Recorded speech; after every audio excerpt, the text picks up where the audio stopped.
today on a very special episode of Airgun Channel. We'll call it 150.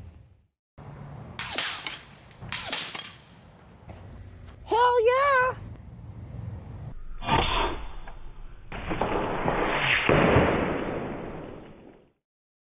Alright, you guys, I got some mints of quality. I got a War Eagle, and next to John Wick right here is the gun cabinet. So let's see which one I want to pick out. That right there is a fully automatic 357. I have actually a lot of them. Got my mini thermal right there. But yeah, I think we're looking for one of these two. The only question is the Evo or the Epoch or Epic. I think I'm going to go with the Epic because we got the Dirty 30 Plus next to the other gun cabinet, which is stuffed full of guns, like more than it even fits. We got the, let me see. Been sitting in the package 2 years. This thing's taller than like a 6-year-old kid. I think it's like 4 feet tall. And anyway, that is the other 30 caliber barrel, which I could put on my Evo or my Epoch, but I want to reach out today, so we're going to do that. I'm going to start selling all my guns because I only need about, let's just say, even with the Airgun channel, I should have about 10 guns, not 45. But like, this is an example. This Barra shoots so good that like selling it for $500 even would not be worth it because it's such an awesome gun. Not the case with that blue one, though. And, of course, the Slash, waiting for his day in the sun. He's going to be next. So I want to show you some of my Skout accessories. There's my shooting rest right there. Of course, my Whisper moderator, which you see in pretty much all of my videos now. You can put that on any gun, and it'll actually improve accuracy. I tested it, and it's actually true. My shooting weight right here. And it's got all kinds of levels on it. 3 levels, actually. But it's an Arca rail, slides right on there. What I prefer to use is my Vector Optics Continental, and this is a second focal plane, so that means that the crosshairs are thin and they stay the same. And I used to do 10 power shooting for 35 yards, 12 power for 50, but now I just crank it up to about 20 and I just leave it on there. Oh, and I forgot to show you my main accessory right here. And this is something you can use on any gun with an Arca rail. It's the same deal, super high quality, levels all over the thing. Yeah, this thing's precision. My Evo's nice, but this is on a whole nother level. It's so awesome. So I got, this is my up and down that slides in. And I have the bench rest buttstock on there, but I have a red one for the lightweight. That's our quick release barrel right there. I could pop my 28-inch barrel or that long dog in. It's got all the accessories. I got the extra large charging handle, got it engraved. This thing's ready to rock. I have the numbered indexing barrel right there. You see those numbers? So I can just spin my barrel and index it in a few minutes. I think I already did on this one. All right, this thing's ready to rock. Yeah, that's the way it goes, that the Skout Airgun faces the shooter just as long as you load this the correct way. Then that can go up and down. Anyway, we're all set for sunrise. Huh, Mr. Fox? Righto. Alright, I'm not going to show all the shooting because I was messing around for quite a bit. But the first day I basically got sighted in at 71 yards away. And we're starting today's festivities at a very special 71 yards away. I haven't shot this gun since the last time I made a Scout video. So it was initially shooting my 45 grain a little bit slow.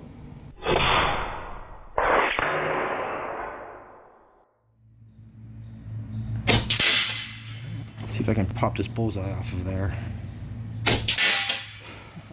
Kind of already knew I could. It is a little harder to shoot at 75. I'm not used to it. Looks like we're same holing it though. Wow. All right, let me get a couple more clicks here.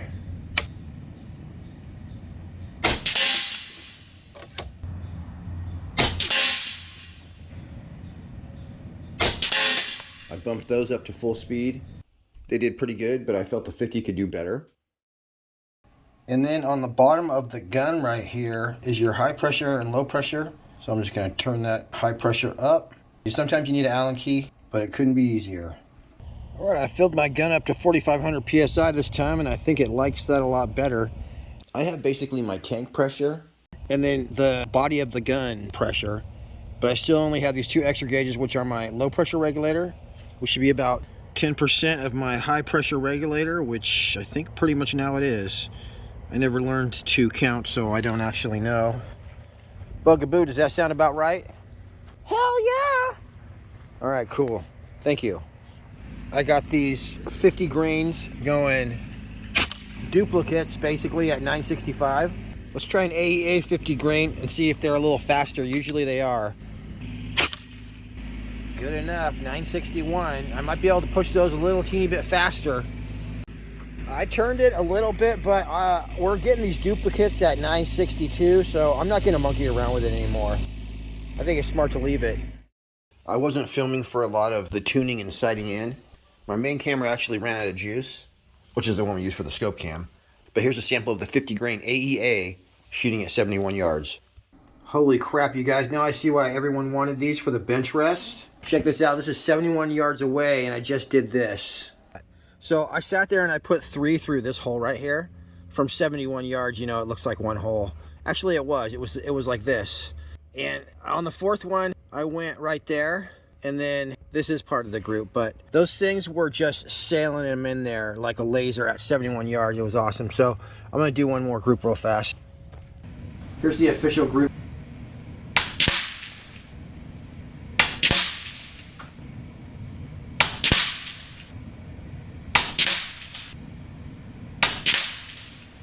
All right, that's a proper group and we held a nice nickel. I'll have to watch the video, but I'm pretty sure that we were same holing it and not missing the entire thing. So I went ahead and put the new Evo valve on my Epic. So this is fully closed right there. Now that's easy right there, and then right here is where I'm going to feel some resistance, and so this is basically where we charge it like that. There we go. I think I was supposed to do it till it starts to hiss in and do it slowly, and then once it's full, go all the way. But when we're depressurizing it or turning this off, you basically go, well, let's do it right now. You go like this, and what's going to do is it's going to bleed at a certain point.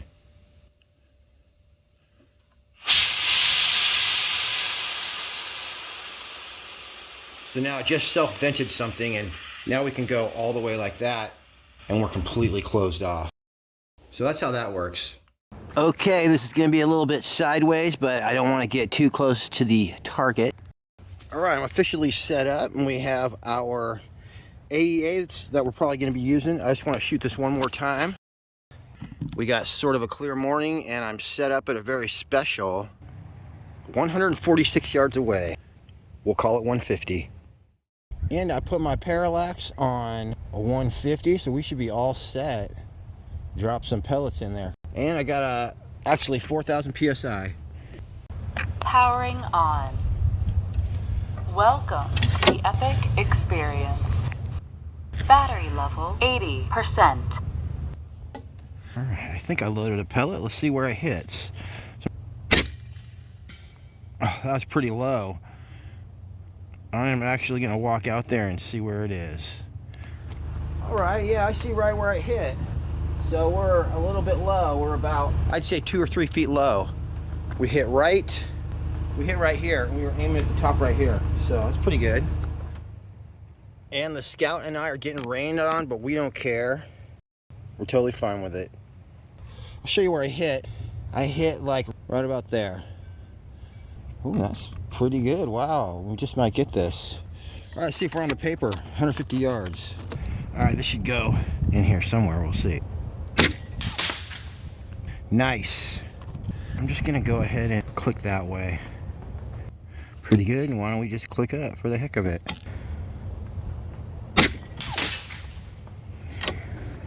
All right, let's see what we can do on one of these. We hit it.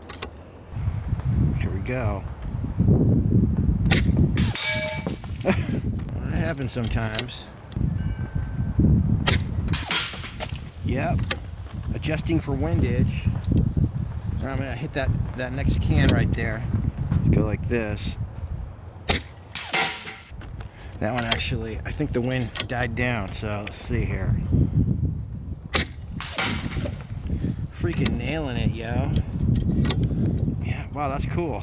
Let's get this guy in the head from 150 yards. Not a problem. Wow. How cool is that, you guys? Very cool. It was at that point I started really getting rained on. So I packed it up, but I came out a little bit later in the day when we had another break in the weather, and I had just enough time to shoot about 10 or 15 rounds. You ready to go home, buddy? He said no, he wants to keep going. Just chill out, man. He wants to shoot. He says, Nate, you only shoot me for like 5 minutes every 3 months. Sorry, buddy. You'll have your time. You'll have your day. Okay, smack in the middle of a super ugly week of weather. Later in the day, we got our pellets, and I actually got this thing leveled right there a little bit. We're gonna have my Continental on 20 power, and our parallax is about 150. All right, watch this. I'm gonna dial my rest up. Boom.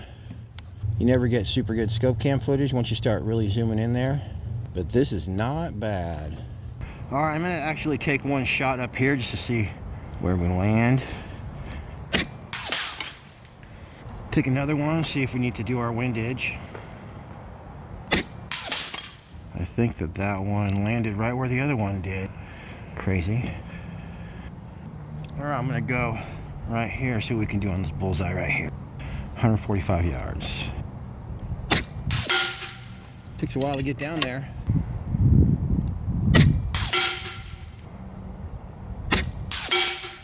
I'm just gonna do a 3-shot group because I want to save air. At 150 yards, wind is gonna have a huge effect on your pellet. So the rest of these shots are just me trying to get fine-tuned in, which is a little difficult when you got wind. There it is. This guy a couple more times.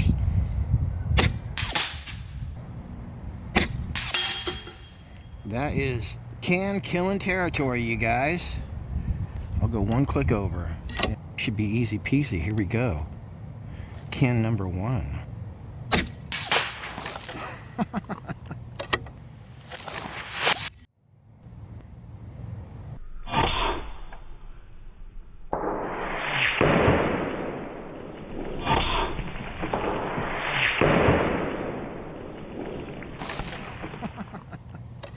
Funner than I expected.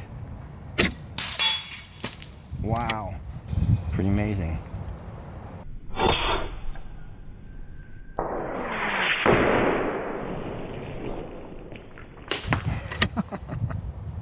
Dang. Oh, that one was high, I believe, because I could feel that the wind just got still.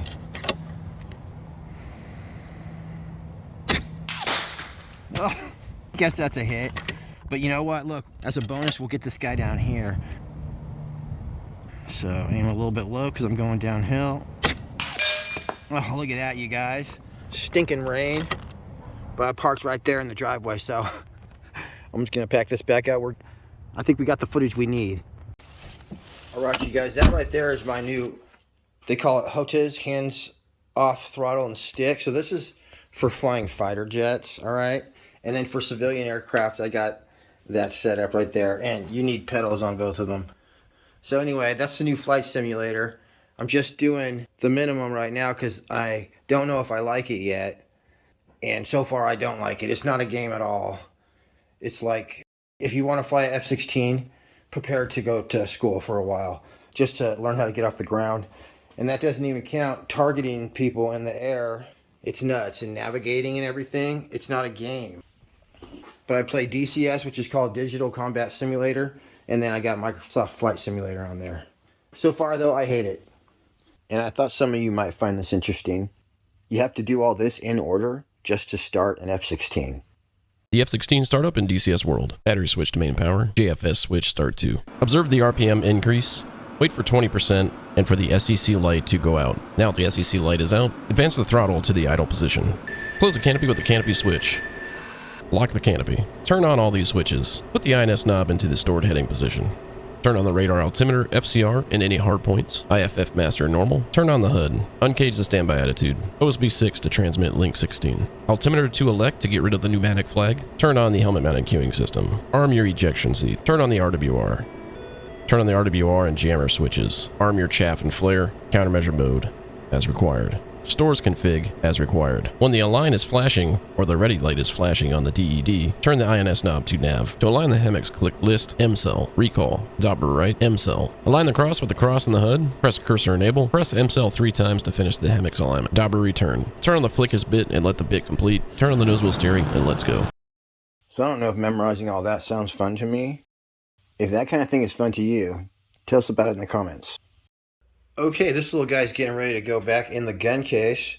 So I'm just going to show you real quick what I do, or what anyone needs to do when they put their Skout away. And this is the Evo as well. Get out the same Allen key I used to adjust my regulator, which is 3/16. Once this is off, and this will stay pressurized, we already went over the opening procedure. Okay, so this is all the way open. Boy, this camera focuses about as good as my eyes do. And so we're going to go ahead and close it part way, and at one point it's going to bleed the air.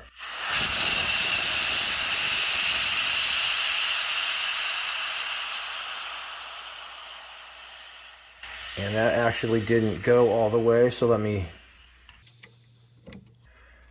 now bleed all the air out. I'm just going to go the rest of the way, and now we're fully closed.